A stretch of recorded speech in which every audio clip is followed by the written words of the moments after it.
اعوذ باللہ من الشیطان الرجیم بسم اللہ الرحمن الرحیم قاف ہا یا عین صاد۔ یہ سورہ مریم کی پہلی آیت ہے جو آپ کے سامنے تلاوت کی گئی ہے۔ اس طرح کے جو حروف ہیں یہ حروف مقطعات کہلاتے ہیں۔ قطع یقطع کے معنی ہوتے ہیں کاٹ کاٹ کر پڑھنا، کاٹ دینا۔ تو یہ حروف ایسے ہی پڑھے جاتے ہیں، منفرد یعنی اکیلے اکیلے پڑھے جاتے ہیں، کاف ہا یا اس طرح سے پڑھے جاتے ہیں، الف لام میم اس طرح سے۔ تو قرآن پاک کے 29 سورتوں کے آغاز میں یہ 30 حروف مقطعات پائے جاتے ہیں۔ حروف مقطعات کی یہ کل تعداد 30 ہے۔ اگر اس میں جو ریپیٹ ہوئے ہیں بار بار، جو مکرر آئے ہیں، اگر ان کو نکال دیا جائے تو ان کی تعداد 14 بنتی ہے، 40۔ تو یہ جو حروف ہیں یہ قرآن پاک کی 29 سورتوں کے شروعات میں، آغاز میں پائے جاتے ہیں۔ اب ہم آپ کو سب سے پہلے یہ بات بیان کر دیں کہ حروف مقطعات کیا ہیں، یہ کیوں آئے ہیں۔ تو صحیح بات یہ ہے کہ اس سلسلے میں اللہ کے پیارے رسول صلی اللہ علیہ وسلم کی کوئی بھی حدیث نہیں ہے کہ اللہ کے رسول صلی اللہ علیہ وسلم نے ان الفاظ کی حقیقت بیان کی ہو، ان کے بارے میں اس کی تفسیر کی ہو، اس کی تشریح کی۔ تو اب باقی جو بھی بچتا ہے وہ لوگوں کے اپنے خیالات ہیں، اپنے لحاظ سے لوگوں نے اس میں بہت ساری باتیں کہی ہیں، بہت ساری موشگافیاں کی ہیں۔ قرطبی نے خلفائے اربعہ کا اور عبداللہ بن مسعود کا قول نقل کیا ہے کہ یہ اسرار الہی ہیں، یعنی اللہ کے راز ہیں، مگر صحیح بات یہ ہے کہ قرطبی نے نہ اپنی کوئی سند بیان کی ہے، نہ کہیں اور جگہ پر اس کی کوئی سند موجود ہے۔ تو بعض لوگ جو یہ کہتے ہیں کہ اللہ اور بندے کے درمیان، اللہ کے درمیان میں اور اس کے رسول کے درمیان میں راز ہے یہ، تو یہ بات درست معلوم نہیں ہوتی ہے، اس لیے کہ قرآن پاک سب کی ہدایت کے لیے آیا ہے، تمام بندوں کے لیے اترا ہے، لہذا اس میں کسی چیز کو راز کے طور پر رکھ لینا کہ کچھ معنی اس کے ظاہر نہ ہوں، کچھ معنی بتائے نہ جائیں، یہ بات مناسب معلوم نہیں ہوتی۔ اچھا، اس سلسلے میں اور بھی لوگوں نے بڑی باتیں کی ہیں۔ کچھ لوگوں نے ان کو کہا ہے کہ یہ حروف کے آغاز جو اندر کی جو صورتیں ہیں اس کے لحاظ سے ان پر دلالت کرنے والے ہیں، اور اس سلسلے میں بڑی موشگافیاں کی گئی ہیں، بڑی ریسرچ کی گئی ہے۔ لیکن صحیح بات یہ ہے کہ قرآن پاک کے سلسلے میں آدمی وہی بات کہے جو اللہ اور اس کے رسول سے ثابت ہو، ظاہر ہو۔ اللہ تعالیٰ نے اس کے بارے میں کچھ بیان کیا ہو یا اس کے رسول نے اس کے بارے میں کوئی تفسیر کی ہو، کوئی تشریح کی ہو، وہی بات بیان کرنی چاہیے۔ ہم دیکھتے ہیں کہ نبی کریم صلی اللہ علیہ وسلم نے یہ تو بیان فرمایا کہ دیکھو قرآن پاک کے ایک حرف پڑھنے پر 10 نیکیاں ملتی ہیں، اور میں یہ نہیں کہتا کہ الف لام میم ایک حرف ہے، بل الف حرف ولام حرف ومیم حرف، کہ لام ایک حرف ہے، میم ایک حرف ہے، الف ایک حرف ہے، لام ایک حرف ہے، میم ایک حرف ہے۔ تو اس طریقے سے آپ نے الف لام میم کو تو بیان کیا، اس کے ثواب کو بیان کیا، لیکن آپ صلی اللہ علیہ وسلم نے اس کی کوئی تشریح نہیں کی۔ اچھا، ہم ایک بات اور دیکھتے ہیں کہ کفار مکہ نے، مشرکین مکہ نے، جو عرب کے جو آپ کے دشمن تھے، اسلام کے دشمن تھے، انہوں نے ہر طرح سے اعتراض کیے، قرآن پاک پر اعتراض کیے، لیکن کوئی اعتراض انہوں نے یہ نہیں کیا کہ آپ کے یہاں کچھ ایسے حروف پائے جاتے ہیں جس کے معنی تو ہم جانتے ہی نہیں ہیں۔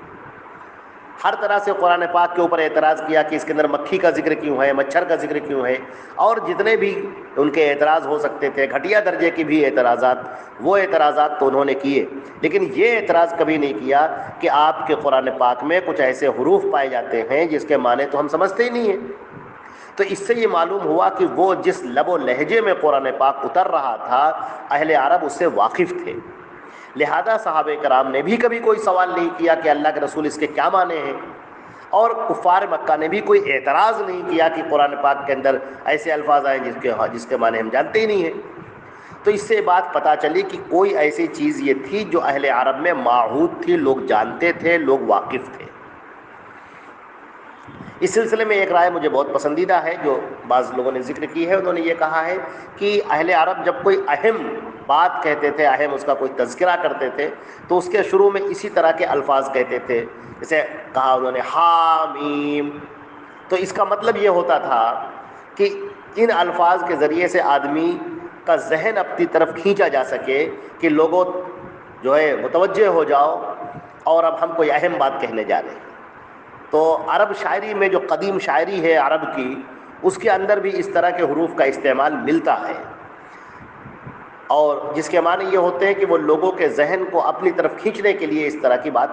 کیا کرتے تھے، ایسے الفاظ استعمال کیا کرتے تھے، اور اس کے بعد وہ اہم بات کہا کرتے تھے۔ تو حروف مقطعات بھی اسی معنی میں ہیں کہ انہوں نے وہ الفاظ استعمال کیے جو بالکل ذہن پر پڑتے ہیں، کاف ہا یا عین صاد۔ اب جب یہ الفاظ پڑھے گئے تو انسان کے ذہن پر ایک چوٹ لگی، دل و دماغ پر چوٹ لگی کہ کوئی بڑی اہم بات ہونے جا رہی ہے، کوئی اہم بات آدمی کہنے جا رہا ہے، لہذا اس کو سنا جائے۔ تو چنانچہ کان کھڑے ہو جاتے تھے، اور ذہن اور دماغ اور شعور سب تیار ہو جاتا تھا بات کو سننے کے لیے۔ تو یہ حروف مقطعات کے معنی کیے جا سکتے ہیں، اور بھی لوگوں نے اس میں بہت ساری باتیں کی ہیں۔ کچھ لوگوں نے تو یہاں بھی یہ بھی بات کی ہے، یہ بھی ایک رائے اچھی آئی ہے لوگوں کے سامنے کہ انہوں نے کہا کہ یہ جو حروف مقطعات ہیں یہ اس لیے ہیں کہ تاکہ اہل عرب یہ جان لیں کہ یہی الفاظ ہیں جن کے ذریعے سے یہ پورا قرآن پاک بنا ہوا ہے، یہی الف ہے، یہی لام ہے، یہی میم ہے، یہی نون ہے، یہی صاد ہے جو تم بولتے ہو، اپنی زبان میں ذکر کرتے ہو، مگر یہی الفاظ جب پیکر ڈھال لیتے ہیں کلام الہی کا اور قرآن پاک اتر رہا ہے، انہی الفاظ میں اتر رہا ہے، یہی الف لام میم ہے، اور یہی صاد ہے، یہی شین ہے، یہی قاف ہے، یہی لام ہے، یہی وہ الفاظ ہیں، انہی حروف کے ذریعے سے جملے بن رہے ہیں، کلام بن رہا ہے، مگر تم اس کلام کو کوئی جواب نہیں لا سکتے۔ یہ کلام وہ کلام ہے جو اللہ کا اتارا ہوا کلام ہے، تم اس کا جواب نہیں لا سکتے۔ اس کے ذریعے سے چیلنج کر دیا گیا ہے ان کو کہ ساری دنیا کے انسان اور جنات بھی جمع ہو جائیں تو قرآن پاک جیسی ایک سورہ نہیں بنا سکتے،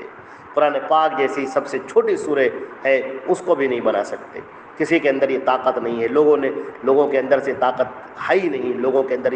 یہ استطاعت ہی نہیں ہے کہ وہ قرآن پاک جیسی کوئی دوسری سورہ بنا سکے۔ تو اس لیے بھی یہ قرآن پاک کے یہ الفاظ ذکر کر دیے گئے کہ آپ یہ دیکھ لیں کہ یہی وہ الفاظ ہیں جو تمہارے سامنے رکھے ہوئے ہیں، اور ان کے ذریعے سے یہ قرآن پاک کے یہ پورے قرآن پاک آپ کے سامنے رکھا ہوا ہے، لیکن کسی انسان کا کلام نہیں ہے، یہ اللہ رب العالمین کا کلام ہے جو تمہارا ہمارا پوری کائنات کا خالق و مالک ہے، اور جس کے پاس ہمیں تم کو سب کو حاضر ہونا ہے۔ یہ اسی کا کلام ہے اور یہ اسی کے احکام ہیں، لہذا اس بات کو سمجھو۔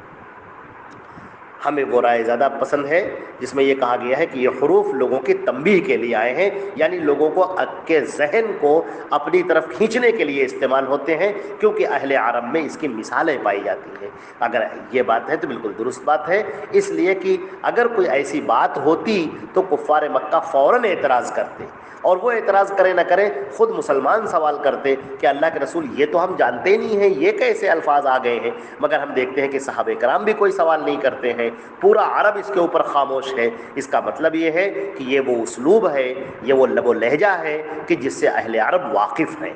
اس کو وہ جانتے ہیں، اور یہ ممکن ہے کہ یہ اسی لیے ہو کہ اس کے بعد کوئی اہم بات کہی جا رہی۔ تو یہ چند باتیں تھیں جو آپ کے سامنے پیش کر دی گئی ہیں، یہ حروف مقطعات کے تعلق سے ہیں، اور اس کے بعد انشاءاللہ اب باقی آیتوں کی تفسیر انشاءاللہ اللہ رب العزت نے چاہا تو انشاءاللہ شروع ہوگی، اور آپ حضرات سے درخواست ہے کہ دعا فرمائے اللہ تعالی ہم کو اور آپ کو اس قرآن پاک سے فائدہ اٹھانے کی توفیق عطا فرمائے، اور ایمان پر ہمارا آپ کا سب کا خاتمہ فرمائے۔ والسلام علیکم ورحمۃ اللہ وبرکاتہ۔